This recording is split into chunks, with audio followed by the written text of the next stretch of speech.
क्या आप जानते हैं देयर वाज अ टाइम जब दो स्वोन एनिमीज देवता और दानव एक साथ एक ही टीम में थे। कैसे, मैं आपको बताती हूँ। मैं हूँ मिस मधुर और ये है आपका स्टोरी टेलिंग पीरियड। तो हुआ यूं कि देवताओं को एक कर्स मिला फ्रॉम दुर्वासा ऋषि, जिस वजह से उनके सारे पावर्स खत्म हो गए और इंद्र जो देवताओं के राजा हैं बहुत ज्यादा दुखी थे।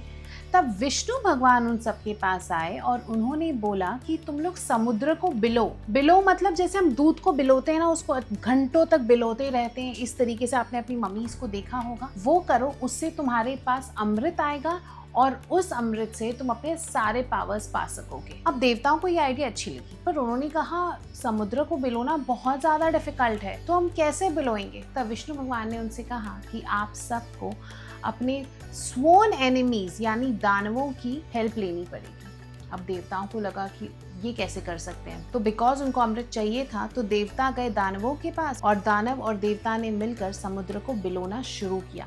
अब समुद्र को बिलोने के लिए सबसे पहले उन्होंने दो टीम्स बनाई, एक तरफ देवता एक तरफ दानव। उनको बीच में से एक रोप, जैसे टग ऑफ वॉर करते हैं, वो रोप रखी। अब वो रोप जो है वो है सबसे बड़े सांप वासुकी, उनको उन्होंने एज अ रोप यूज किया और उनको बांधने के लिए उन्होंने एक डंडा यूज किया और वो डंडा था मंदराचल पर्वत। तो पर्वत को बीच में रख के देवताओं और दानवों ने समुद्र को बिलोना शुरू किया। तो उस समुद्र से बहुत सारी चीजें निकली, जैसे कल्पवृक्ष ट्री, जो आप चाहो आपको मिल जाएगा, कामधेनु गाय और माँ लक्ष्मी भी। लेकिन उस समुद्र से एक बार बहुत ज्यादा धुआं निकला, काला धुआं, और उस काले धुएं में से निकला हलाहल, जो दुनिया का सबसे बड़ा पॉइजन है।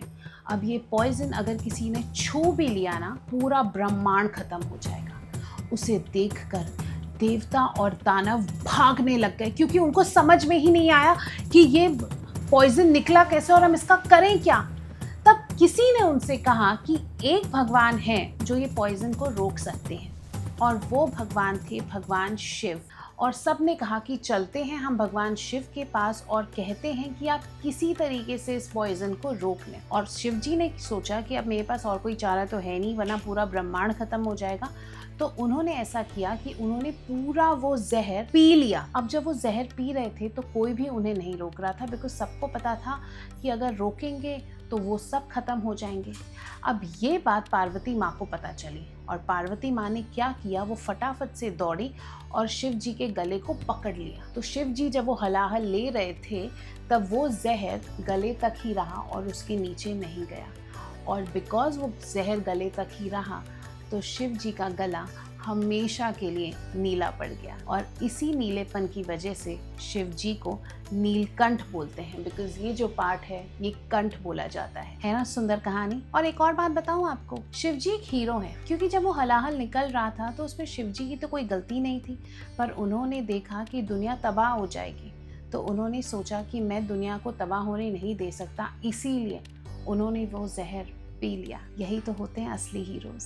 वेल, ये थी आज की कहानी। मैं आपसे मिलती हूँ अगले हफ्ते एक और नई कहानी के साथ।